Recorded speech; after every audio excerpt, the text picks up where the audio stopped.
Praise the lord બધાને. પ્રભુનો ધન્યવાદ કરીએ કે આપણે પ્રભુએ ફરી અઠવાડિયા પછી એકત્ર કર્યા અને પ્રભુની કૃપા દયાથી આપણે એની શરણમાં આવ્યા છે.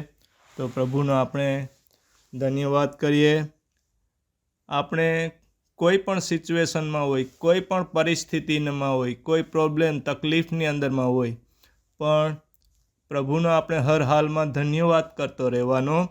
દુઃખ આવે, સુખ આવે તો પણ પ્રભુનો ધન્યવાદ કરતો રહેવાનો. કેમ કે આપણે એટલું યાદ રાખવાનું છે કે આપણે પ્રભુએ સર્જ્યા છે, પ્રભુએ આપણે બનાવ્યા છે અને પ્રભુની ઈચ્છા આપણામાં પૂરી થાય એટલે પ્રભુ ચાહે એના ઉપર દયા કૃપા કરે છે અને હરેકના કાર્યો પ્રમાણે હરેકને બદલો આપે છે. તો પ્રભુનો આપણે ધન્યવાદ કરીએ. આવો પ્રાર્થના કરીએ અને પ્રભુના વચનોમાં જઈએ.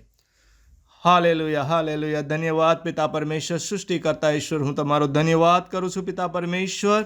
પ્રભુ તમારા શરણમાં અમે પ્રાર્થના માંગીએ છીએ પિતા પરમેશ્વર કે આજના વચનની અંદરમાં પ્રભુ અમે જે કંઈ પ્રવચન કરીએ તમારી ઈચ્છા પ્રમાણે કરીએ.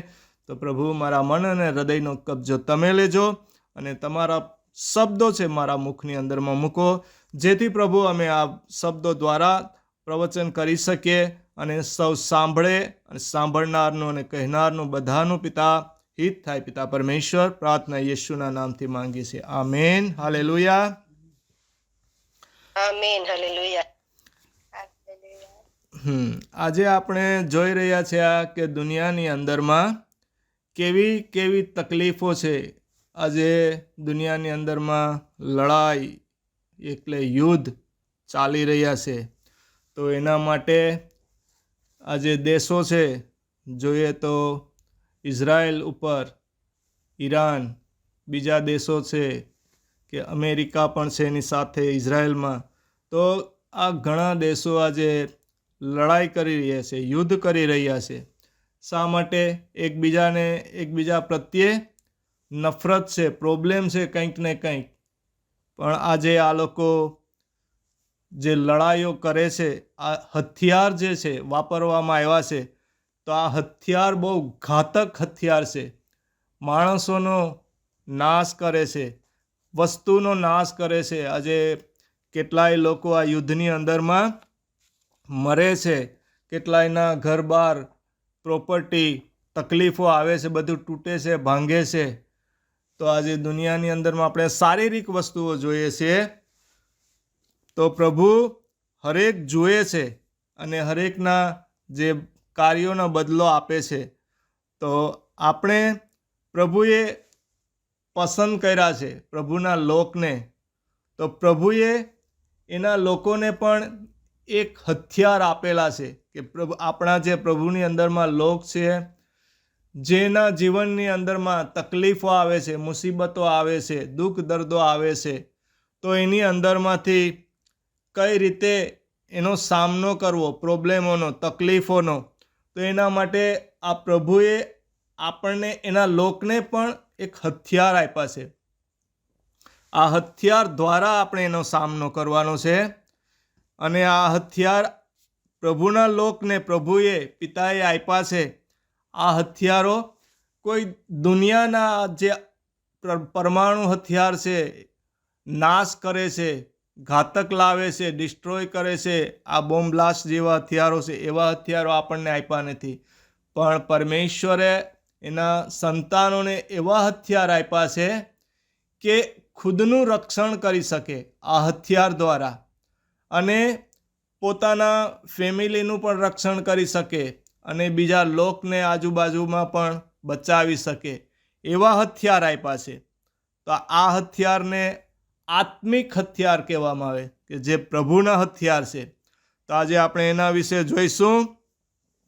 તો આજે આપણે જોઈએ કે આપણે પણ જીવનની અંદરમાં ઘણી તકલીફો છે, મુસીબત છે. માત્ર કોઈ એકને એવું નથી કે તમારે તકલીફ છે, મારે પણ તકલીફ હોય છે. તો પ્રભુના લોક ઉપર પણ તકલીફ હોય છે. પ્રભુની અંદરમાં આપણે આવે છે ઈસુ મસીહમાં, તો એનો મતલબ એવો તો નથી કે આપણે સહી સલામત આપણે ધનવાન થઈ જશું સુખ શાંતિની અંદરમાં. એવું ક્યાંય કોઈના માટે દુનિયાની અંદરમાં નથી. પણ પ્રભુ જેના લોક છે પ્રભુની સાથે ચાલે છે, તો પ્રભુની નજર હંમેશા એ લોકો ઉપર રહે છે અને પ્રભુ એના ઉપર કૃપા અને શાંતિ લાવે છે. જ્યારે દુઃખ દર્દ પ્રોબ્લેમ આવે છે ત્યારે માણસ પ્રભુની ઓર નજીક જાય છે અને એ આ પ્રોબ્લેમ, તકલીફ કે બીમારી કે જે કંઈ હોય પરિસ્થિતિ, એની અંદરમાંથી બહાર નીકળવા માટે એનાને સ્ટ્રોંગ ને બળવાન બનાવે છે. તો આપણે જ્યારે દુઃખ તકલીફો આવે ત્યારે કોઈએ હિંમત હારી જવાની નથી, કેમ કે આપણા પરમેશ્વર આપણી સાથે છે. કોઈ પણ મુસીબત તકલીફ આવ્યા હોય તો પ્રભુ એની અંદરમાંથી બહાર કાઢવાને માટે કાબિલ છે. એ અશક્યને શક્ય કરનાર પરમેશ્વર છે. અને આપણે જોઈએ કે જે શરૂઆતની અંદરમાં હતા, હાલમાં છે અને આવનાર પણ એ છે. અને હરેક અશક્યને શક્ય કરનાર એ પરમેશ્વર છે. એ એક જીવિત પરમેશ્વર છે કે આખી સારી સૃષ્ટિનું એને સર્જન કર્યું. આકાશ, પૃથ્વી, પાતાળ, ધરતી આ બધી બનાવ્યું, એને બનાવ્યું. અને આખી આ બ્રહ્માંડના માલિક એ છે. અને એ જોઈએ આપણે કે એ પિતાની પાસે સ્વર્ગની અંદરમાં સિંહાસન ઉપર એના જમણા હાથે બેઠેલા છે, અધિકાર સહિત. અને આજે જોઈએ તો એનો એક પગ સ્વર્ગની અંદરમાં આકાશમાં છે અને બીજો પગ આ ધરતી ઉપર છે. તો કહેવામાં આવે છે કે આકાશ એનું એક સ્વર્ગાસન છે અને આ પૃથ્વી એનું પાયાસન છે. એનું સિંહાસન સ્વર્ગ છે અને પૃથ્વી એનો પાયાસન છે, પગ રાખવાની એનું ચોકી છે, કહેવામાં આવે છે. એ એટલા મોટા પરમેશ્વર આપણી અંદરમાં રહે છે. આપણું એક દિલ, આપણું હૃદય કેટલું નાનું છે, તો એની અંદરમાં એનો સમાવેશ કરી શકે છે. આવા વિશાળ પરમેશ્વર આખી દુનિયાની અંદરમાં સમાય છે. એ જ પરમેશ્વર જો આપણા હૃદયની અંદરમાં સમાતા હોય તો આપણે એક વિચાર કરીએ કે આખી દુનિયાને બનાવનાર શું આપણા ન જેવા તકલીફોને નહીં એ મટાડે, એને આપણે જીવનની અંદરમાં નહીં આપણે સુખ શાંતિ આપે. તો એ આજે જોઈએ કે આપણે આપણા પરમેશ્વર આપણી સાથે છે. જ્યારે આપણે એની સંગતિમાં આવીએ છીએ, પ્રભુનું વચન કહે છે કે જ્યાં મારા નામે 1 થી 2 કે વધારે એકત્ર થાય છે એની મધ્યે હું આવું છું. તો આજે આપણે આવો વિશ્વાસ કરવાનો છે કે પરમેશ્વર આપણી સાથે છે અને એ જીવિત પરમેશ્વર છે, સર્વશક્તિમાન, સર્વસત્તાધીશ અને સર્વવ્યાપી, સર્વશ્રેષ્ઠ છે. એ હરેક જગ્યાએ છે. એ આપણા દિલની અંદરમાં પણ છે.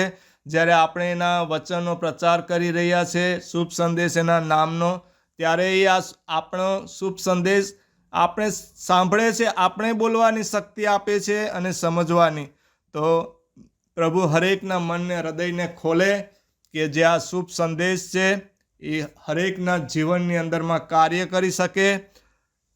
અને એ પરમેશ્વર છે આપણા જીવિત પરમેશ્વર, જેનું નામ છે પ્રભુ યીશુ મસીહ. એ શાંતિના રાજકુમાર છે. તો આપણે આવો એના વચનમાં જાય, માન અને મહિમા આપણે પ્રભુને આપીશું હરેક વાતની અંદરમાં. તો આજના શુભ સંદેશમાં આપણે જઈએ અને વાંચીશું આપણે એફિસીઓના પત્રની અંદરમાં, બાઇબલની અંદરમાં જે એફિસીઓનો પત્ર છે, ચેપ્ટર 6, એના વચન 10 થી માંડીને આપણે 19 વાંચીશું અને પછી એક એક વચન ઉપર આપણે થોડુંક મનન કરીશું. તો હિરલ, આપણે વાંચીએ એફેસીઓને પત્ર ચેપ્ટર 6 વચન 10 થી 19 કન્ટિન્યુ વાંચી લઈએ. ઓકે, એફેસીઓનો પત્ર જે નવા કરારમાં આવે છે અને ચેપ્ટર 6 અને એનું વર્સિસ છે 10 થી 19 સુધી. તો આપણે વાંચીએ. અંતમાં પ્રભુની સાથેની સંગતમાં અને તેમની મહાન શક્તિથી તમે તાકાતવાન બનો. શેતાનની દુષ્ટ ચાલાકીઓને તમે સામનો કરી શકો માટે ઈશ્વર તમને જે શસ્ત્રો આપે છે તે સચી લો. કારણ આપણે માનવજાત સામે લડાઈ કરતા નથી, પણ સ્વર્ગીય ક્ષેત્રમાં જે દુષ્ટ આત્મિક સત્તાઓ છે, એટલે અધિકારીઓ, અધિપતિઓ અને અંધકારની શક્તિઓ છે, તેમની સામે લડીએ છીએ. તેથી ઈશ્વરના શસ્ત્રો હમણાં જ સજી લો, જેથી જ્યારે ભૂંડા દિવસો આવે ત્યારે દુશ્મનના હુમલાને ખાળવા તમે શક્તિમાન થઈ શકો અને અંત સુધી લડાઈ કરીને તમે ઊભા રહી શકો. તેથી તૈયાર રહો, તમારી કમર પર પટ્ટા તરીકે સત્યને કસીને બાંધો, બખ્તર તરીકે ન્યાયપણું પહેરો, તમારા પગના જોડા તરીકે શાંતિનો શુભ સંદેશ જાહેર કરવાની તત્પરતા પહેરો, સર્વ સમયે વિશ્વાસને ઢાલ તરીકે સાથે રાખો, તે મારફતે તમે દૃષ્ટિ મારેલા સળગતા તીર હોલાવી નાખવાને શક્તિમાન બનશો. વળી ઉદ્ધારને ટોપ તરીકે પહેરો અને પવિત્ર આત્માએ આપેલી ઈશ્વરના વચનરૂપી તલવાર હાથ ધરો. આ બધું પ્રાર્થના પૂર્વક કરો અને ઈશ્વરની મદદ માંગો. જેમ પવિત્ર આત્મા દોરવણી આપે તેમ સર્વ પ્રસંગે પ્રાર્થના કરો. આ કારણથી હંમેશા જાગૃત રહો અને તેમ કરવાનું કદી પડતું ન મૂકો. સર્વ સમયે ઈશ્વરના સર્વ લોકોના માટે પ્રાર્થના કરો. મારા માટે પણ પ્રાર્થના કરો કે જ્યારે મારે બોલવાનું હોય ત્યારે ઈશ્વર મને સંદેશો આપે અને હું હિંમતથી શુભ સંદેશનું રહસ્ય જાહેર કરી શકું. આમેન. આમીન, આમીન, હાલેલુયા. તો આપણે જોયું, અહીંયા જાણ્યું પ્રભુના આ હથિયારો વિશે. તો આપણે પણ એક આ લડાઈ કરવાની છે આજે. આજે દુનિયા લડાઈ કરે છે એવી લડાઈ કરવાની નથી. આપણે લડાઈ કોઈ માણસ સાથે નથી કરવાની, કોઈ લોહીના કે માંસ સાથે આપણે લડાઈ કરવાની નથી, પણ આપણે શેતાન સામે લડાઈ કરવાની છે. અને અંધકારની અંદરમાં કે આકાશની આ આત્મિક સત્તાઓ છે, એ બધું આપણે જોઈ શકતા નથી, પણ એ આપણને જોઈ શકે છે અને આપણી ઉપર એ પ્રહાર કરે છે. તો આપણે એનાથી બચવા માટે આ જે વચન આપ્યા એ એક હથિયાર સમાન છે.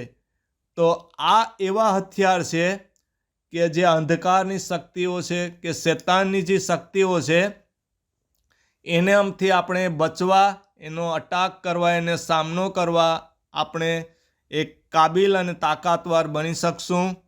તો આપણે જોયું હથિયારો વિશે. તો હવે તમને ખબર પડી ગઈ હશે કે આપણે આ લડાઈ યુદ્ધ કરવાનું છે, પણ કોની સામે કરવાનું છે.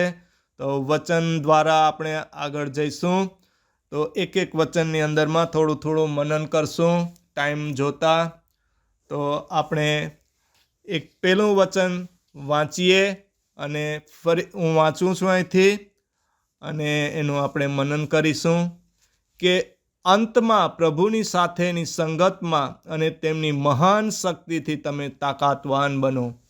તો અહીંયા આપણે હવે કહ્યું છે કે અંતનો સમય છે અને આપણે પ્રભુની સંગતમાં રહીને મહાન શક્તિ મેળવવાની છે, એનાથી તાકાતવાન બનવાનું છે.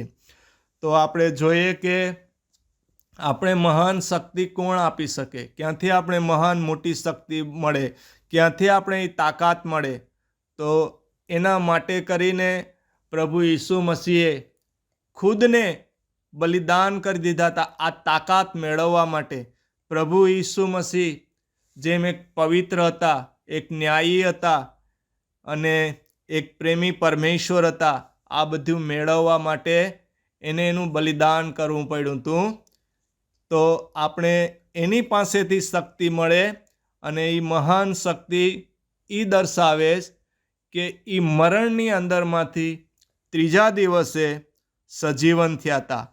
તો આ પ્રભુએ એક એનો નમૂનો આપ્યો કે એ મરી ગયા, મરણ પામ્યા અને ત્રીજા દિવસે જીવતા થયા. તો આ એક શક્તિ જે કહેવામાં આવે છે એ મહાન શક્તિ છે, મોટામાં મોટી શક્તિ છે. તો આપણે જ્યારે પ્રભુ ઈસુ પર વિશ્વાસ કરીએ અને જે એની આજ્ઞા વચનો છે એની ઉપર આપણે ચાલીએ, એનો અંગીકાર કરીએ, ત્યારે એ આપણાની અંદરમાં એ આ શક્તિ આવી શકે. એના જે વચન છે, એને જે કીધેલું છે, આજ્ઞા આપી છે, એની ઉપર આપણે ચાલીએ, એની આજ્ઞાઓ આપણા જીવનની અંદરમાં અપનાવીએ, ત્યારે આપણે પણ એક તાકાતવાન બનીએ અને આ હથિયારો આપણે ધારણ કરી શકીએ, એની સંગતિમાં રહી શકીએ. તો પ્રભુ યીશુ મસીહે એના પિતા પાસેથી આ મેળવું, તો એની પાસે આ અધિકાર છે જે આપણને આપી શકે છે અને આપણે એ મેળવી શકીએ છીએ, કેમ કે આપણે એના દીકરા દીકરીઓ છે, એના બાળકો છે પિતા પરમેશ્વરના. તો પ્રભુની આ શક્તિ આપણે મેળવવા માટે કાબિલ અને તૈયાર થવાનું છે, તાકાતવાન બનવાનું છે. વચન 11ની અંદરમાં કહે છે કે શેતાનની દુષ્ટ ચાલાકીઓનો તમે સામનો કરી શકો માટે ઈશ્વરે તમને જે શસ્ત્રો આપે છે તે સજી લો. તો આપણે અહીંયા પ્રભુ પિતા પરમેશ્વરના વચનમાં કહે છે કે એ આપણને આ જે હથિયાર આપે છે એ આપણે સજવાના છે, કેમ કે આ જે ધરતી ઉપર આપણે રહીએ છીએ, આ ધરતી ઉપર શેતાનનો રાજ છે. તો શેતાનની જે આ દુષ્ટ ચાલાકી છે, એની યોજના છે, એને આપણે ડિસ્ટ્રોય કરવા માટે, એનાથી બચવા માટે, એની સામે લડાઈ કરવા માટે જે હથિયાર વિશે કીધેલું છે, તો કહે છે કે જે આ હથિયાર તમને આપવામાં આવે છે એ સજી લો. એટલે કે અને વચન 12માં કહેવામાં આવે છે કે આપણે માનવ જાત સામે લડાઈ કરતા નથી, પણ સ્વર્ગીય ક્ષેત્રમાં જે આત્મિક સત્તાઓ છે, એટલે અધિકારીઓ, અધિપતિઓ અને અંધકારની શક્તિઓ છે, તેની સામે લડીએ છીએ. તો આ હથિયાર દ્વારા આપણે અંધકારની શક્તિઓ છે, એટલે હરેક જાતની વસ્તુ આપણે જીવનની અંદરમાં તકલીફો, મુસીબત આવે છે, એના દ્વારા આવે છે. દુઃખ આવે છે કે બીમારીઓ આવે છે, સિકનેસ આપણે જે કહીએ, ઝઘડા, પ્રોબ્લેમો, કુટુંબની અંદરમાં, આપણા જીવનની અંદરમાં કોઈ કાર્ય સફળ થતું નથી, આપણે એની અંદરમાં તકલીફમાં રીબાયા કરીએ છીએ, આપણે દેવામાં, કરજામાં, એવી તકલીફોમાં પડેલા રહ્યા છીએ, એમાંથી આપણે ઉપર આવી શકતા નથી. કે આપણા પૂર્વજોના સાપ છે, કોઈની હાય લાગી છે, કોઈએ કંઈ આપણા ઉપર જાદુ તો ના કર્યા છે. તો આવી ઘણી મુસીબતો, તકલીફોના કારણે આપણું જીવન ગરીબીમાં રહે છે, પછાત રહે છે, આપણે ઉપર આવી શકતા નથી, જીવનમાં સુખ શાંતિ મળતી નથી. તો આ બધી અંધકારની શક્તિઓ છે. તો આ શક્તિઓ આવી આત્મીય શક્તિઓ પણ છે જે આપણે જોઈ શકતા નથી. જેમ આપણે પરમેશ્વર પિતાને કોઈએ જોયા નથી, પણ આપણે પરમેશ્વરે બનાવ્યા છે ને પરમેશ્વરને ખબર છે, એ આપણને ઓળખે છે. તો આ શક્તિઓ સામે લડવા માટે જે હથિયાર છે એને આપણે જોઈએ. અને વચન 12 કહે છે કે કારણ આપણે માનવજાત સામે લડાઈ કરતા નથી, પણ આ આત્મિક શક્તિઓ છે, અંધકારની શક્તિઓ, એની સામે લડીએ છીએ.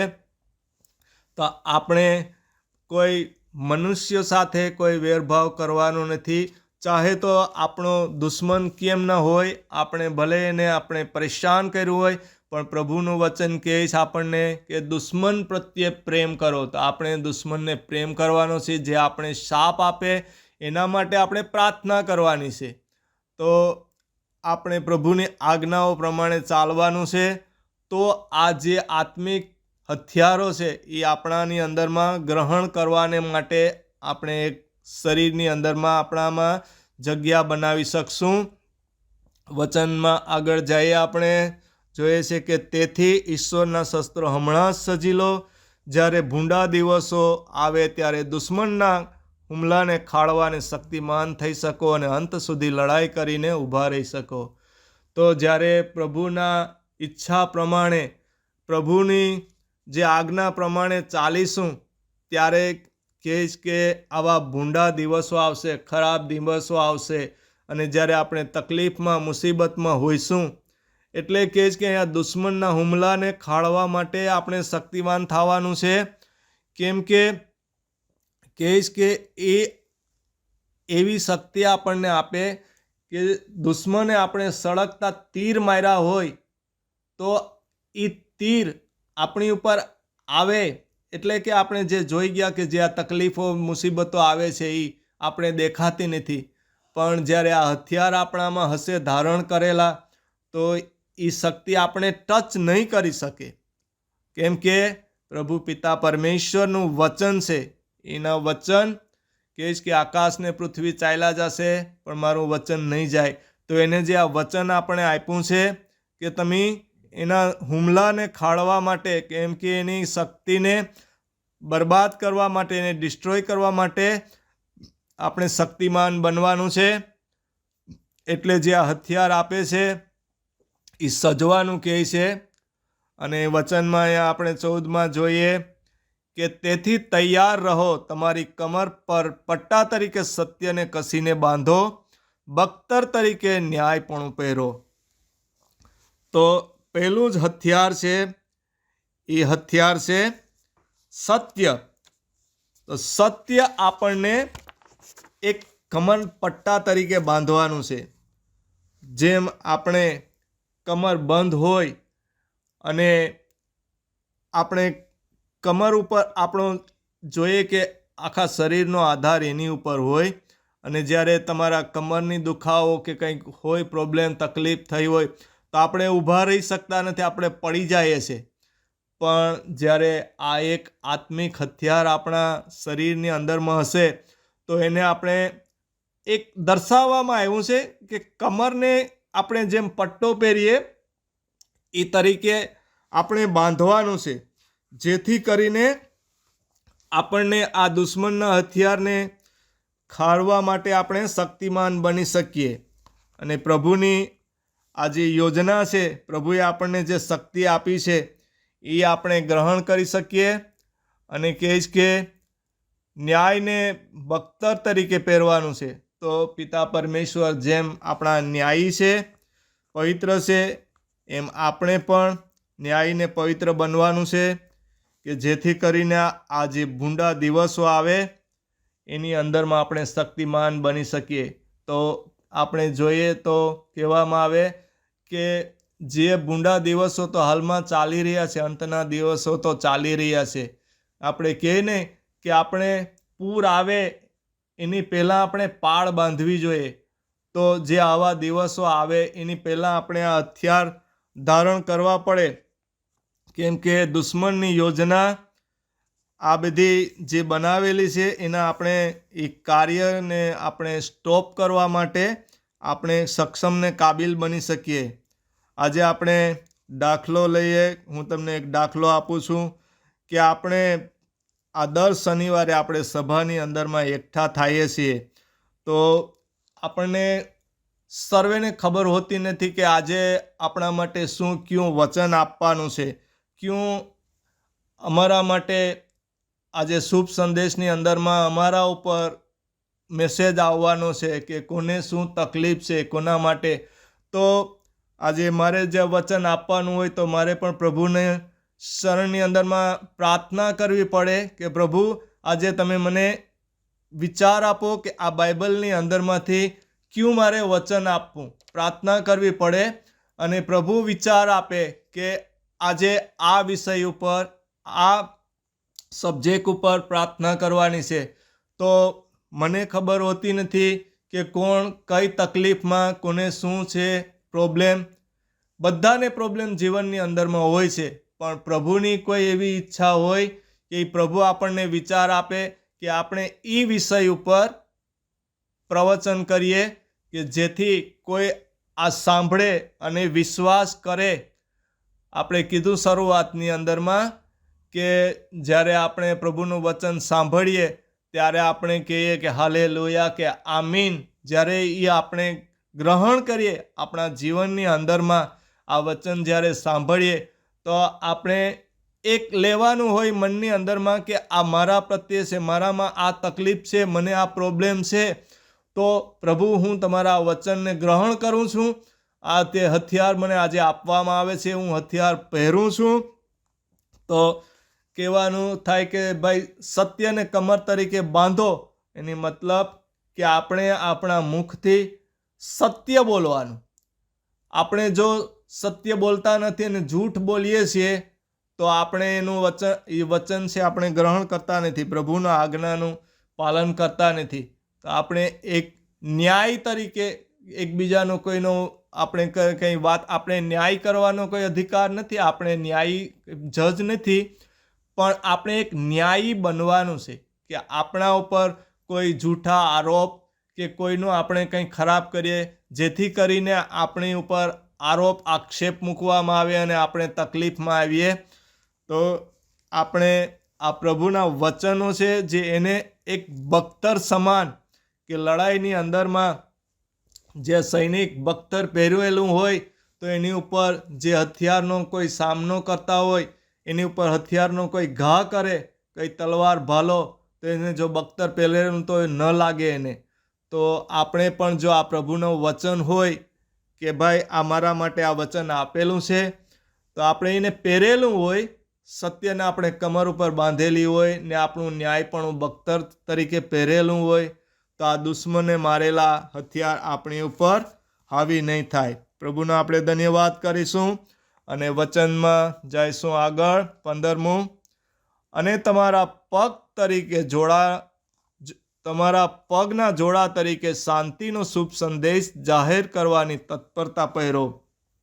તો વચન 15ની અંદરમાં કહેશ કે આપણને શાંતિ, તો પ્રભુ ઈસુ મસીહ શાંતિના જે રાજકુમાર છે, જે શાંતિ આપે છે, આપણે ધીરજ આપે છે.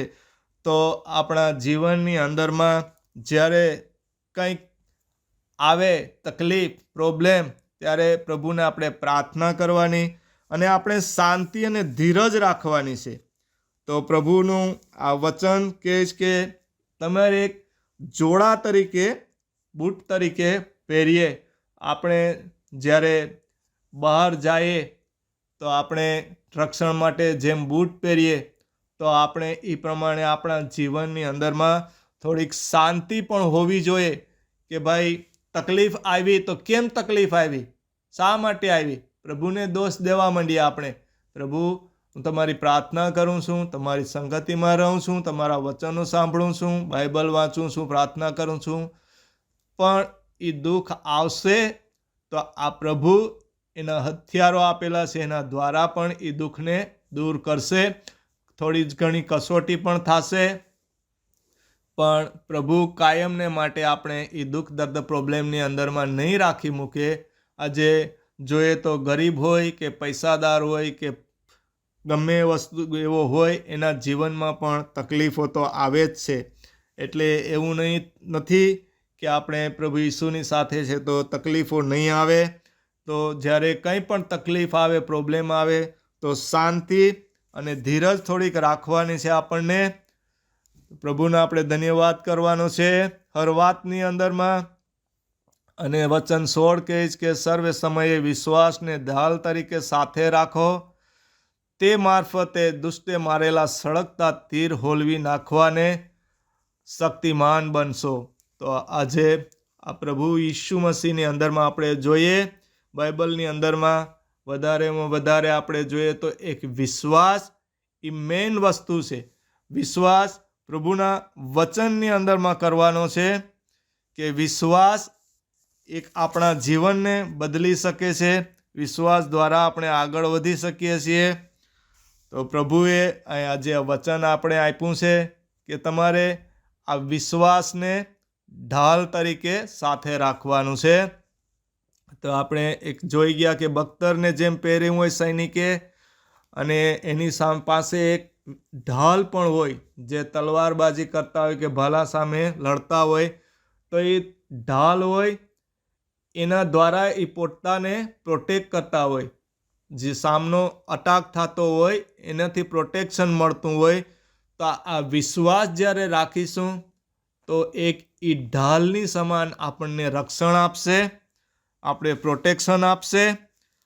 તો કેમ કે હરેક પ્રોબ્લેમની અંદરમાં આપણે જ્યારે વિશ્વાસ રાખીશું કે પ્રભુ પિતા પરમેશ્વર આપણી સાથે છે, તો એને જ આપણે એક પહેરી લેશું, પ્રભુ ઈસુ મસીહને આપણે ગ્રહણ કરી લેશું, એ આપણાની અંદરમાં રહેશે. તો જે આ પ્રોબ્લેમ આવશે એની અંદરમાં આપણો વિશ્વાસ હશે, તો વિશ્વાસ દ્વારા આ હરેક જે સળગતા તીર જે મારેલા હોય દુશ્મને શેતાને એ આપણે દેખાશે પણ નહીં અને આપણે ટચ પણ નહીં કરી શકે નહીં. એટલે કહેવાય કે સર્વ સમયે વિશ્વાસને ઢાલ તરીકે તમે પહેરી રાખો, એટલે કે સળગતા તીર ઓલવી નાખવાને તમે શક્તિમાન બનશો. અને વચન 17ની અંદરમાં કહે છે કે વળી ઉદ્ધારને ટોપ તરીકે પહેરો અને પવિત્ર આત્માએ આપેલી ઈશ્વરના વચનરૂપી તલવાર હાથ ધરો. તો આપણે જોઈએ છે કે આપણો ઉદ્ધાર કરનાર, ઉદ્ધાર સાલ્વેશન એક જ આપણે પરમેશ્વર ઉદ્ધાર કરી શકે છે. ઉદ્ધાર કરવો એટલે કે આપણું જીવન બદલાવવું, જે પાપની અંદરમાં હોય એની અંદરમાંથી આપણે ધર્મી બનાવે, પાપની અંદરમાંથી. એવો આ પાપ માફ કરવાનો અધિકાર માત્ર ઈસુ મસીહ પાસે છે. જીવનદાન દેવાની પણ એની પાસે શક્તિ છે. તો ઉદ્ધાર કરે એવી આ એક વ્યક્તિ છે અને જે આ વચન એને આપેલા છે. આ વચન કહેવામાં આવે છે કે એક બેધારી તલવાર કરતાં પણ તીક્ષ્ણ હોય છે. તો આ વચનરૂપી જે તલવાર છે એને હાથ ધરવાનું કહે છે. અને આપણે જે વચન વિશે, બેધારી તલવાર વિશેથી એક આપણે વચન વાંચીશું. તો હિબ્રુના પત્રની અંદરમાં 4:12 એક આ વચન આપેલું છે કે આ બેધારી તલવાર હાથ ધરવાની છે એ શું છે અને કઈ રીતે કામ કરે છે. તો આપણે આવો જોઈએ, વાંચીએ. હિબ્રુ ચેપ્ટર 4:12 અંદરમાં છે. હિરલ વાંચજે વચન. ઓકે. નવા કરારમાં હિબ્રુઓનો પત્ર ચેપ્ટર 4 અને વર્સિસ 12. ઈશ્વરનું વચન જીવત અને સમજ છે, બેધારી તલવાર કરતા પણ તે વધુ તીક્ષ્ણ છે. તે જીવ અને આત્મા તથા સાંધા અને મજ્જાના વિભાજન સુધી, ઊંડે સુધી ઉતરી જાય છે. તે મનુષ્યના હૃદયની ઈચ્છાઓ તથા વિચારોની પારખ કરે છે. આમેન. આમેન. હાલેલુયા. ધન્યવાદ. તો આ જે ઈશ્વરનું વચન છે, પ્રભુ કહે છે કે જે ઈશ્વરનું વચન છે એ આપણને એક એની જે તલવાર છે આપેલી, આપણે હાથ ધરવાની અહીંયા કહે છે. તો આપણે આ તલવારને હાથ ધરવાની છે. તો આપણે જોઈએ કે ભાઈ આ તલવાર હથિયાર છે, પણ એક આત્મિક હથિયાર છે, જે શારીરિક આ માનવી શક્તિને સામે લડાઈ કરવા માટે એવી તલવાર નથી, પણ આ વચનરૂપી તલવાર છે. તો વચન હું કહીશ કે આ ઈશ્વરનું વચન જીવંત અને સમર્થ છે. જે આ વચન છે એ બેધારી તલવાર કરતાં તીક્ષ્ણ છે અને કહીશ કે એ જીવંત અને સમર્થ છે. એટલે કે એનાની અંદરમાં જીવ છે, એ જીવતું વચન છે. અને સમર્થ છે એટલે કે હરેક કાર્ય, હરેક અશક્ય અને શક્ય કરવાને એ એક કાબિલ છે, એ કરી શકે છે. અને એની અંદરમાં એટલી પણ શક્તિ છે, એ તીક્ષ્ણ અને એટલું ધારદાર છે કે એ બેધારી તલવાર હોય એના કરતાં પણ વધારે શાર્પ હોય, તીક્ષ્ણ હોય. અને એ આપણાની અંદરમાં, શરીરની અંદરમાં આપણે જીવ અને આત્મા 2 વસ્તુ છે. શરીર 3 વસ્તુનું બનેલું છે, એક શરીર, જીવ અને આત્મા. તો એને પણ જુદા પાડી શકવાની એની પાસે શક્તિ છે વચનની અંદરમાં. અને એ મનુષ્યના હૃદયની અંદરમાં શું ઈચ્છાઓ ચાલે છે, શું વિચાર ચાલે છે, એની પણ પારખ કરી શકીએ છીએ. આપણે જ્યારે મુખથી બોલીએ છીએ ત્યારે આપણે એકબીજાથી સાંભળીએ છીએ, પણ પરમેશ્વર આ હૃદય અને મનના ઘડનાર છે. એ આ વચન એનું એ આપણાની અંદરમાં રહે છે. અને પ્રભુ પિતા પરમેશ્વર આપણા હૃદયની અંદરમાં જે વિચાર ઉત્પન્ન થવાનો હોય છે એની પહેલાં એનાને ખબર પડી જાય છે. તો આ વચનરૂપી બેધારી તલવાર છે, તો એ આપણે હાથ ધરવાનું કહે છે. એટલે ટૂંકમાં પ્રભુ પિતા પરમેશ્વરે જે આ વચન આપ્યા છે બાઇબલની અંદરમાં, પવિત્ર વચન, એ આપણે હાથ ધરવાના છે. આ હથિયાર જો આપણી સાથે પાસે હશે તો આપણે આ દુશ્મન કોઈ આપણે હાનિ નહીં પહોંચાડી શકે. તો પ્રભુને આપણે આ વચનો માટે ધન્યવાદ કરીએ છીએ. અને વચન 18માં કહીશ કે આ બધું પ્રાર્થનાપૂર્વક કરો અને ઈશ્વરની મદદ માંગો. જેમ પવિત્ર આત્મા દોરવણી આપે તેમ સર્વ પ્રસંગે પ્રાર્થના કરો. આ કારણથી હંમેશા જાગ્રત રહો. તો આપણને આ વસ્તુની અંદરમાં હંમેશા જાગ્રત સાવચેત રહેવાનું છે. પવિત્ર આત્માની દોરવણી મેળવવાની છે. પ્રભુની સંગતિમાં રહેવાનું છે. પ્રાર્થના કરતું રહેવાનું છે. સવાર સાંજ ટાઈમ મળે અને પવિત્ર આત્મા આપણી સાથે વાત કરશે. જોઈએ તો વિચારમાં કરે કે સ્વપ્નની અંદરમાં કરે. તો પ્રભુને ધન્યવાદ આપતું રહેવાનું ને આ હરેક કાર્ય કરવાને માટે આપણે તૈયાર રહેવાનું. એક આપણા મન હૃદયની અંદરમાં એના પ્રત્યે એક ઝંખના રાખવાની, આતુરતા આપણે રાખવાનું. અને આ ક્યારેય પણ આપણે પડતું મૂકવાનું નથી. જાગ્રત રહેવાનું છે, અલર્ટ રહેવાનું છે. કેમ કે આપણો વેરી શેતાન હંમેશા એના લોક ઉપર તાકતો રહે છે. કેમ કે આપણો વેરી શેતાન તો સિંહની માફક લપાઈને છુપેલો છે અને ફાડી ખાવાને માટે તત્પર છે. તો આપણે જોઈએ કે આ જે વચનો છે એ આપણને એક હથિયાર તરીકે આપવામાં આવ્યા છે. આત્મિક વચનો છે એ આપણાની અંદરમાં આત્મિકતામાં રહી શકે. તો આપણે પ્રભુને પ્રાર્થના સહિત આ બધી માંગવાનું છે અને પ્રાર્થનામાં પ્રભુની મદદ માંગતી રહેવાની છે. અને તમારા જે સમજ શક્તિ પ્રમાણે પ્રાર્થના આત્માની અંદરમાં કરવાની છે. અને વચન 19ની અંદરમાં અહીંયા જે આ લેખક પાઉલ છે એ પણ કહે છે કે મારે માટે પણ પ્રાર્થના કરો કે જ્યારે મારે બોલવાનું હોય ત્યારે ઈશ્વર મને જે આ શુભ સંદેશો આપે અને હું હિંમતથી એનો પ્રચાર કરી શકું. તો આપણે આજે જોઈએ કે જે કોઈ પ્રભુના દાસ સેવકો કે જે પ્રીચર હોય એ વચન આપે છે તો એના માટે પણ તમારે પ્રાર્થના કરવી જોઈએ કે એ પણ પવિત્ર આત્મા દ્વારા આપણને શુભ સંદેશ લાવે. અને આપણા જીવનની અંદરમાં પોતપોતાના કે ભાઈ કોને શું તકલીફ છે, કઈ ટાઈપનું તકલીફ દુઃખ છે, તો એ કઈ બીમારી છે, શું છે, તો એનો વિચાર એ આપણા પ્રભુના દાસ સેવકને આપે. તો એવું વચન આવે કે જે આપણે એને ગ્રહણ કરીએ અને એ આપણા જીવનની અંદરમાં કાર્ય કરે. એ વચન આપણે ગ્રહણ કરીએ અને આપણા જીવનની અંદરમાંથી આ પ્રોબ્લેમ દૂર થાય. અને પ્રભુ જે આ દાસ હોય એને પણ એના પવિત્ર આત્મા દ્વારા વાત કરે કે એ એક સચ્ચાઈથી, હિંમતથી વચન પ્રમાણે બોલી શકે. તો આપણે આ વચનને માટે ધન્યવાદ કરીએ છીએ.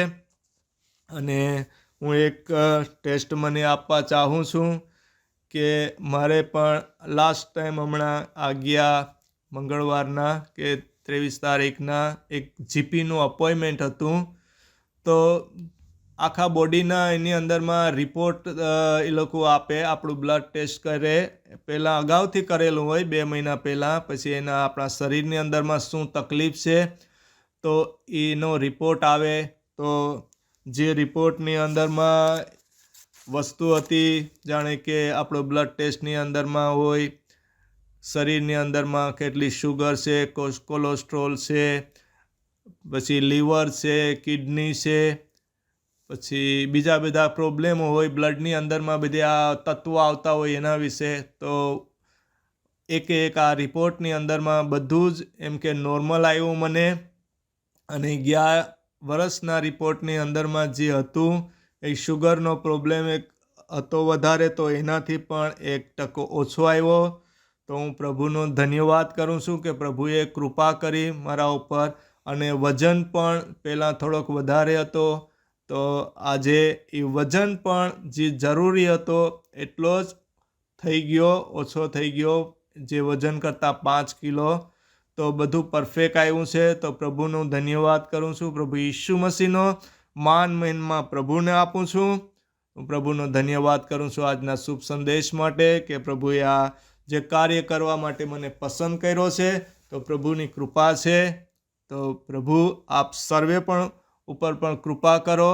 હું પ્રાર્થના કરું છું કે પ્રભુ ઈસુ મસીહ આપ સર્વેને સુખ શાંતિ આપે. પ્રભુ ઈસુ મસીહની શાંતિ તમારામાં આવે અને તમારા પણ જીવનની અંદરમાં જે કંઈ પ્રોબ્લેમ, દુઃખ, તકલીફો, મુસીબતો હોય યેશુ નાસરેતના નામથી દૂર થાય.